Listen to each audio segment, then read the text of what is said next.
is huge. Wow.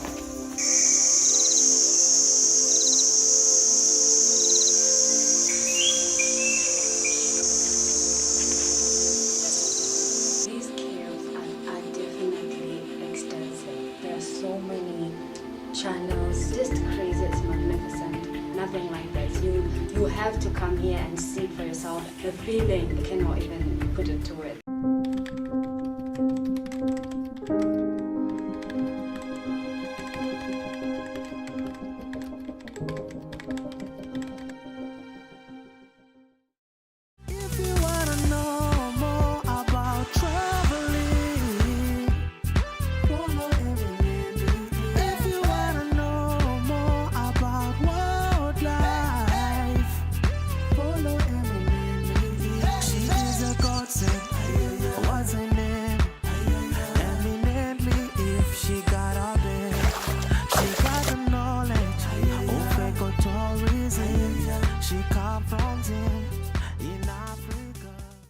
Hello, good morning.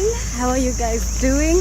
I hope you are doing well, and I hope you are having a little intimacy in your life. And as always, I'm talking about intimacy with nature.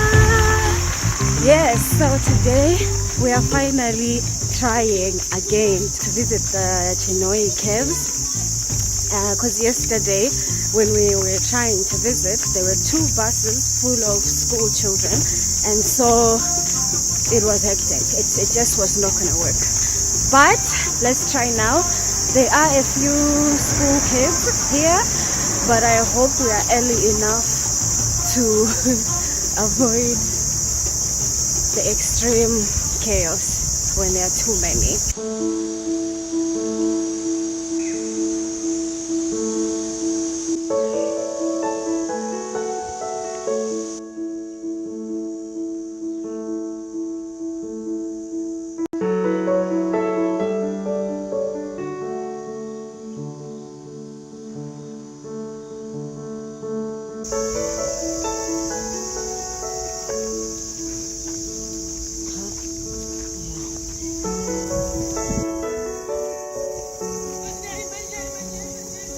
So we are here. I believe it's $5 per adult. So Chinhoyi Caves is actually known by the locals as Chirorodzira, which means the pool of the fallen. It is actually one of the most extensive cave systems in Zimbabwe that is open to the public. So yeah, we are here and we will explore. Your right side, that's where the light gate is.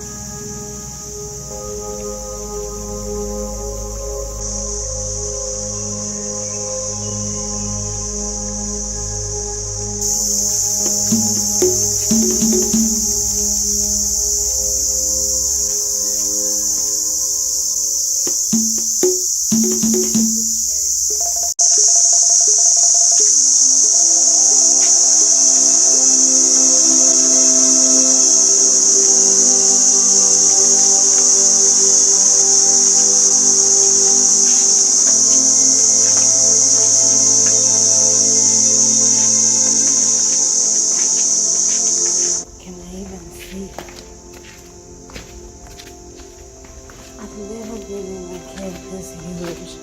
Have you? Wow.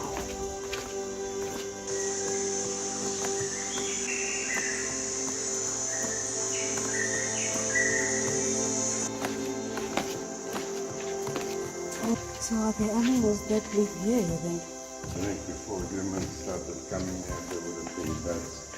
Yeah, there is a bat cave, which I guess it's because they were bats.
cobalt blue. And something interesting that actually makes the water blue is the limestone that is in there. So limestone is sedimentary rock. So what happens is that when it is broken down by the river flowing or something, it becomes crystals. And when these crystals are in the water and the sunlight shines on it, it reflects this magnificent blue color. It's like mind-blowing. So beautiful. So a little bit of the history why it started being called Geology is because in the 1830s there was a tribe which is called Angoni, which was migrating to the northern part of Zimbabwe. So they were passing through here and then they saw the locals that were here, and I think it was common practice then when there were tribes that were migrating and they come across a community, they would try to get food and everything to sustain their journey to wherever they are going. So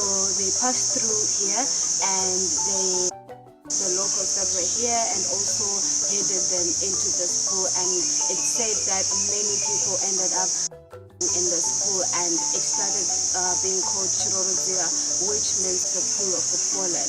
And then later on there was a guy who was called Nyamakwere. He sounds to me like as a bully. He lived outside of the laws. He didn't respect anyone or anything, and so whenever he had an issue with someone, he would always throw them in the pool. So again, many people ended up in this pool. It was later on when then headman called Chinhoyi managed to execute him, and from then Chinhoyi became the chief. The caves and also the Chinhoyi town, they were named after him. So this place is actually sacred. There are parts of the caves that we are allowed to visit, but then there are other parts of the caves that we are not allowed to visit. They are only visited by the chiefs and other traditionalists and leaders, traditional leaders who will go there to perform ceremonies like the rainmaking ceremony.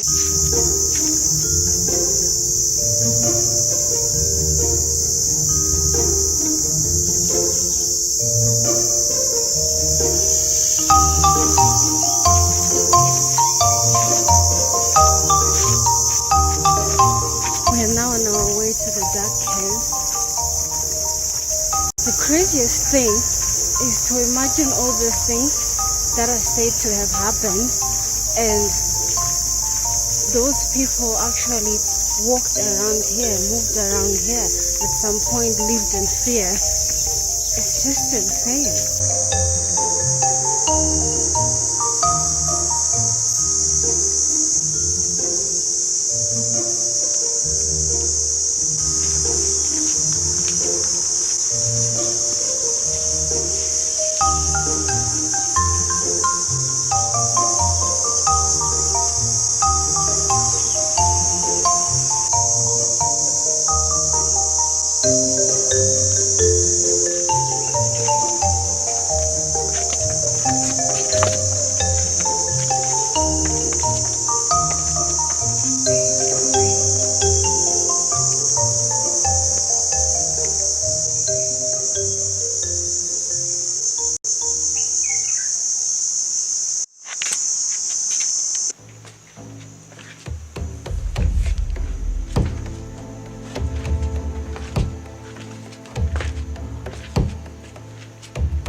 Channels, so many systems, so many paths, roads, ways that you can take, and they are made from limestone, which is calcium carbonate, and they are also made from dolomite, which is calcium, magnesium, and carbonate, and they are sedimentary rocks. So it's known by geologists as the dying one because these caves are believed to eventually be collapsing, but it will take hundreds of years.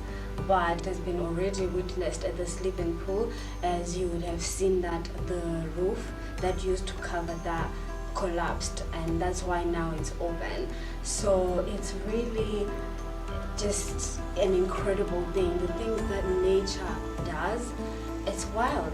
We can never really comprehend or fully appreciate or understand what it does, how it does it, why it does it, but this is really phenomenal. Something else that I had forgotten to mention is that the water in the blue pool is maintained at 22 to 24 degrees Celsius, and it's believed that it must be, or it might be connected to another water body out that keeps that water at that temperature. And that is insane because it's not even known how deep that pool is. In 1992, there is a group of American Navy divers who went as deep as 132 meters, but they didn't even reach the end 9 meters. And it's said under that water there are other channels, other systems that also, like the cave continues. So it's just crazy. It's magnificent.